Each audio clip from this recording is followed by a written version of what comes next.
পশ্চিমবঙ্গের নদিয়া জেলার রানাঘাট পৌরসভার ৩ নম্বর ওয়ার্ডের বাসিন্দা সুব্রত ঘোষ। পেশায় একজন শিক্ষক আর শখে একজন পর্বতারোহী। এবছর এভারেস্ট জয় করার স্বপ্ন নিয়ে যাত্রা শুরু করেছিলেন তিনি, কিন্তু সেই যাত্রা থেকে আর ফিরলেন না সুব্রত। পৃথিবীর সর্বোচ্চ শৃঙ্গে চিরনিদ্রায় শায়িত রয়েছেন তিনি, দেহ এখনও ফেরানো যায়নি। চলতি বছরের ৩১শে মার্চ সুব্রত রওনা হন নেপালের কাঠমান্ডুর উদ্দেশ্যে।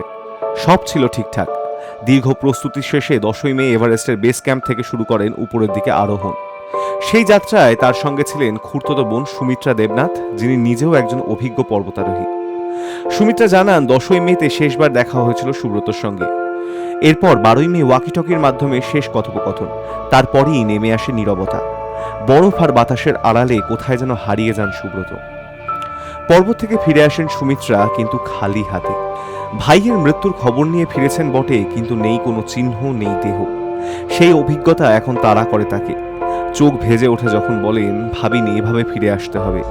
শেষ মুহূর্ত পর্যন্ত আশায় ছিলাম। লাস্ট আমার সঙ্গে ভাইয়ের দেখা হয়েছে 10 তারিখ, যখন সামিটে বেরোচ্ছে 10:30টা, আর 12 তারিখ ওয়াকিটকিতে ভাইয়ের সঙ্গে আমার কথা হয়েছে। তখনও আমি খোঁজখবর নিয়েছি যে ভাইয়ের মুভমেন্টটা কীরকম, গতিটা কীরকম, কোন টাইমে শুরু করেছে, কোন টাইমে পৌঁছেছে। আমি কিন্তু ভাইয়ের মধ্যে এতটুকুনি দুর্বলতা, অসুস্থতা বা গতি কম কিছু আমি দেখিনি বা শুনিনি। ফলে বারে বারে কিন্তু আমার মনের যে বিশ্বাস বা যেভাবে দেখেছি ভাইয়ের মধ্যে বিভিন্ন জায়গায় যে বলছে, সেই অসুস্থতা আমি দেখিনি।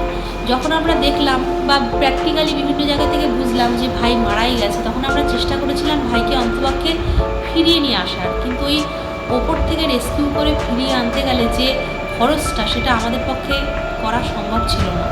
সেক্ষেত্রে আমাদেরকে বিভিন্ন মানুষ বিভিন্ন স্তর থেকে সাহায্য করেছে, যার কারণে ইন্ডিয়ান এম্বাসি পর্যন্ত আমাদেরকে সাহায্য করার জন্য কনফার্মেশন দিয়েছিল যে তারা সব রকম সাহায্য করবে ভাইকে উপর থেকে নামানো।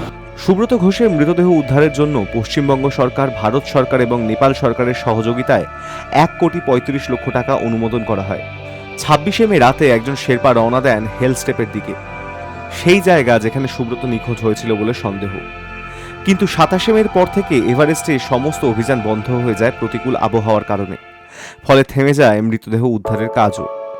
বর্তমানে পরিবার, বিশেষ করে সুমিত্রা, অপেক্ষা করছেন পরবর্তী অভিযানের, নতুন কোনো সুযোগের, যেন অন্তত ভাইয়ের দেহটি ফিরে পায় তারা, শেষবারের মতন তার সঙ্গ পায়। সুমিত্রা বলেন, আমি জানি সুব্রত আর ফিরবে না, কিন্তু চাই ওর দেহটুকু যেন ফিরিয়ে আনা যায়, আমাদের শেষ বিদায়টুকু যেন সম্পূর্ণ হয়। সুব্রতর এই যাত্রা শুধু একটি ব্যক্তিগত স্বপ্নভঙ্গ নয়, বরং তার সঙ্গে জড়িয়ে আছে একটি পরিবারের অবসানহীন প্রতীক্ষা, এক অপূর্ণ শেষ অধ্যায়। এভারেস্ট যেমন স্বপ্নের শিখর, তেমনি কখনো কখনো তা বেদনারও উচ্চতম চূড়া হয়ে ওঠে। High news network.